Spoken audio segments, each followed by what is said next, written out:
This may be one of the greatest starts to an NBA season we have ever seen. The NBA has just returned, and in just these 10 games, it has already delivered electrifying moment after electrifying moment. Luka is averaging nearly a 40-point triple-double. Wemby is entering the GOAT conversation in year 3. SGA and the Thunder are rolling through the NBA without being at full power, and it seems like just on a nightly basis, we are gifted with classics. The NBA is back, and it's blessing our timelines with all kinds of dramatics, narratives, and agendas. And per usual, we've been blessed with some surprises and shocks through this early NBA season. I'm gonna detail all of them, the good and the bad. And I'm also gonna let you know if these surprising starts from these specific teams are sustainable or not. It is going to be an electric NBA season, and I cannot wait to see how it unfolds. The first shock of the league is the Dallas Mavericks, and them being the worst team in the Western Conference. No, I'm not being hyperbolic. They're literally the 15th ranked team in the Western Conference. Last place. When Nico Harrison made that deal and traded Luka Doncic for Anthony Davis and whatever, everybody knew it was a bad trade. Like, nobody thought it was a good thing. But nobody expected them to be the worst team in the Western Conference, especially when Adam Silver gifted them the #1 pick and they drafted Cooper Flagg. The Mavericks are a complete mess right now. Kyrie Irving hasn't come back yet. Cooper Flagg is going through his rookie struggles, and shocker,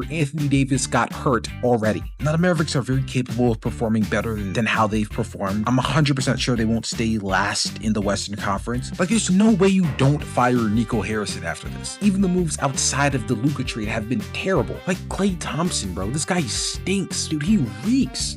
He's averaging 8.5 a game and is shooting under 30 from 3. He's supposed to be a 3-point sniper. And then you got the D'Angelo Russell signing, and he genuinely is the worst starting point guard in the league. I'm not even kidding with you. Like, we all know the Luka trade is terrible, and obviously Nico Harrison is an idiot for doing that, but even outside of that, filling your roster with guys who are consistently shooting 2 for 10 from the field has to be some sort of war crime. And everybody knows the Mavericks are talented, which is why this start is insane. And like I said before, they're definitely not going to end up as the 15th best team in the league. But I do think this bad start shows some significant problems inside the Mavericks organization, namely Nico Harrison. Coming into the season, the Mavericks were expecting to be firmly inside the playoff race, probably hoping to be a top 3 seed, but they're literally sitting at the 15th seed. It's obviously only a couple games in at the time of this recording, but this is just putrid. Everything that could go wrong has gone wrong. And even though they won't end up where they are at now, they will severely underperform this season. And despite the talent that they have, they will be a playing team again. And Nico Harrison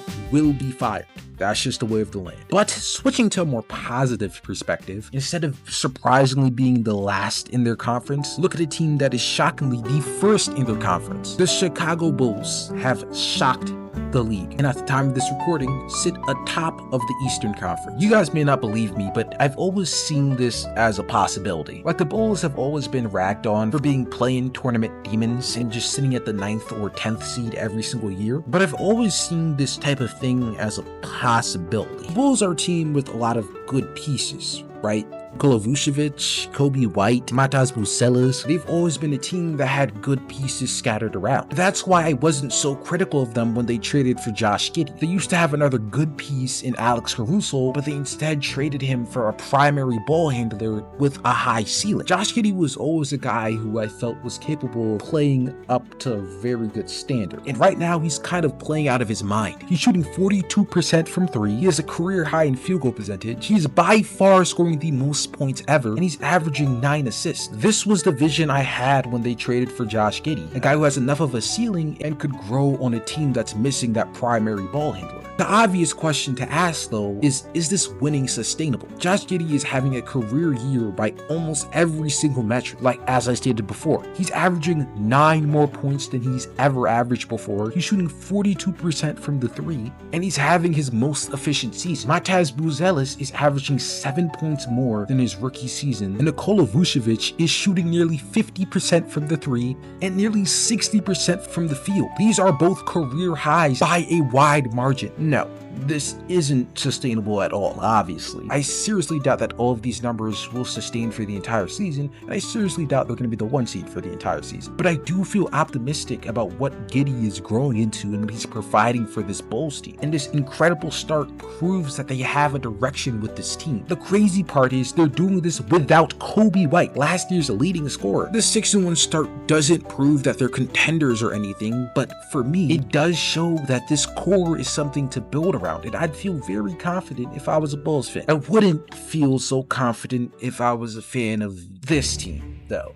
The Memphis Grizzlies. It's not looking so good for them. Ja Morant is done with them, right? Like, he verbally said that he does not want to be on the Grizzlies. Well, not exactly. He's more so verbally expressed his frustration with the coaching staff and verbally expressed that his quote-unquote joy is gone away from the game, and that's whatever. But it's clear that the Grizzlies are on a downward trajectory. Ever since that 2022 season, Ja Morant has been deteriorating as a player. That year he averaged around 27 points on 50% from the field, just about, and shot around league average from 3. From that point though, as time progressed, he's never reached that height again. He statistically has gotten worse and worse every year by every single metric until where we are now, where he's averaging only 20 points on under 40% from the field, and he's shooting 14% from 3. It's not only clear that he's frustrated with the team, but it's also clear that he's just not a good enough player to be a focal point of a championship leading offense. And I'm pretty sure the Grizzlies know that too. The main friction between Ja and the Grizzlies